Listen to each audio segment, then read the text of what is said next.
Hi everyone, welcome back to my channel. I hope everyone's doing well. So today I'm going to be doing the front cover of the journal and just kind of finishing off any last little bits.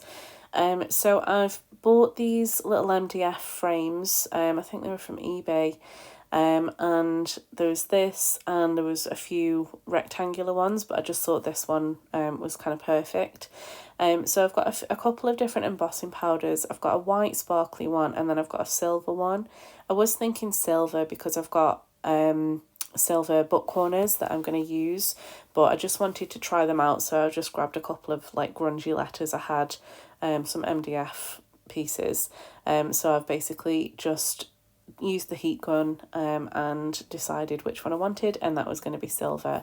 Unfortunately I couldn't do the heat gun on camera because the power cable for the heat gun is really small and my plug is nowhere near where my camera is, and it just wasn't feasible for me to do this on camera, so I am sorry. I know it looks really nice when you're using the heat gun on embossing powder, but unfortunately I couldn't make that work, so I'm sorry. I made a slight mistake here by using the tweezers to pick this card up because it kind of messed up a piece of the edge, which you may be able to see. So I wanted to give it a second coat anyway, just to try and make it a little bit more kind of puffy looking, a bit more 3D. So this is just an embossing pad and I'm just pressing the frame onto it, and then obviously just covering it in the embossing powder and then shaking off any excess and then running the heat gun around it until the embossing powder melts into the lovely silver that makes the frame. So I'm just obviously didn't use the tweezers this time, and then that's kind of like what it looks like now with the embossing all melted on. So I was really happy with how that turned out. But what I wanted to do was turn this into a photo frame so that Kim could replace the image that I put in there with an actual photo.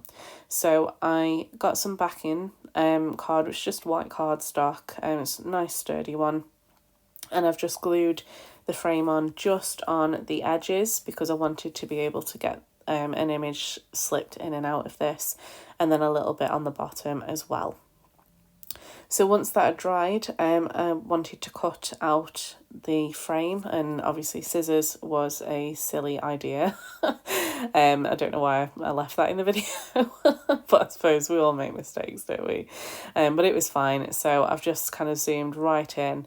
Obviously it is still kind of difficult to see exactly what I'm doing, but I'm just kind of running the crafting knife or X-Acto knife around the edge as closely as I can without damaging the frame, and I'm just using this on a self-healing cutting mat so that I can get a nice close cut.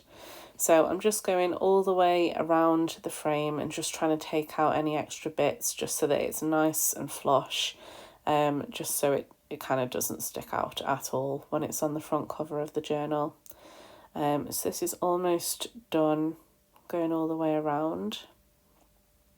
So my plan is to use this really gorgeous wallpaper that you probably will have seen in my little amazed wallpaper video. So here what I'm doing is I'm drawing around the shape, and then I'm making a bit of a guesstimate really as to how big I need to make the image that I'm going to put inside, because I didn't want to just leave it white, because it might be a while before Kim has a picture ready, and I just wanted it to be finished. So what I wanted to do is make a template and then use that wallpaper that I'd found and use that to kind of cut out a couple of shapes. So I know that there's some really cute little wildlife animals on there. So I was going to use that, so I'm just writing on here for myself not to throw this away. So this is that wallpaper.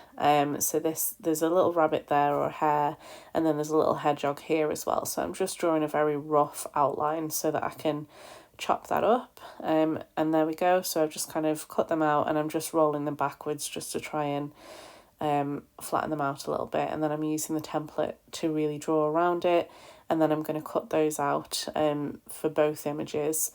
I'm going to leave the rabbit in just because I personally prefer the rabbit, but I do really like the hedgehog as well, so I'm going to be putting the hedgehog into that folder for Kim to to choose whether she wants this one or the hedgehog one. So I'm going to back the wallpaper onto some thick white cardstock, which is the same as what I've backed the frame onto. So I've done that there. I didn't really record the process because it's only just gluing it to a piece of paper. So I'm just writing on here that this is a front frame photo template or a replacement for the rabbit. And then I'm just popping this into that little ephemera folder with bits and bobs.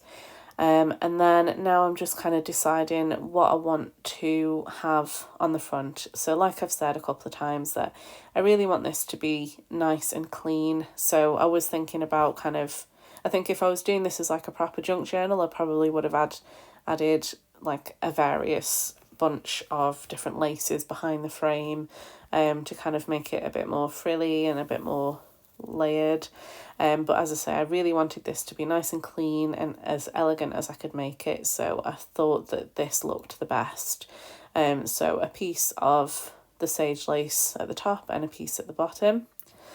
Also, because I'm so far into the making of this journal, adding the glue at this point on the front cover was terrifying.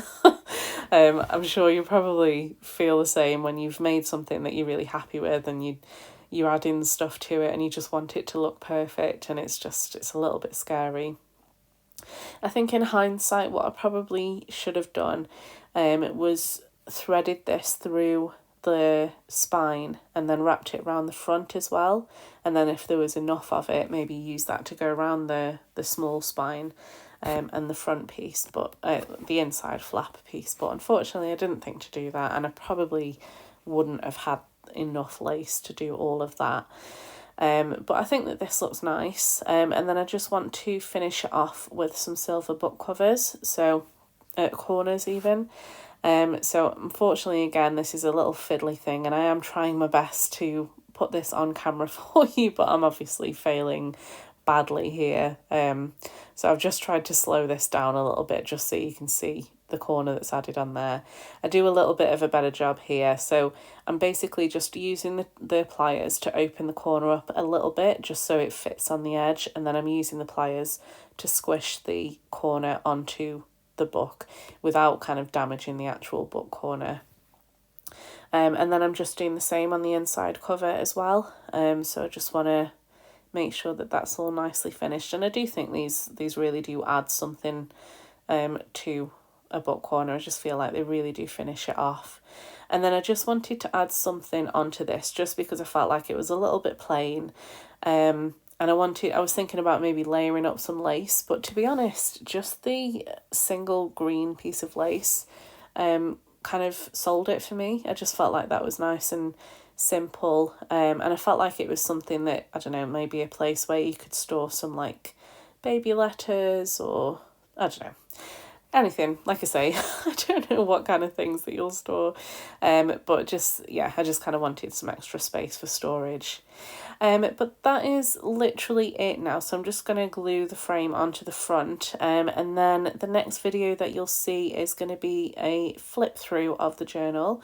So I hope you've enjoyed watching the process of me making this journal. As I say, it's not my usual style, but it has been fun to make, and it's definitely given me ideas for Book of Shadow type vibes. But thank you very much for watching, and please give me a like if you've enjoyed the video and hit that subscribe button if you're not already a subscriber. But thanks very much, and I'll see you next time. Bye!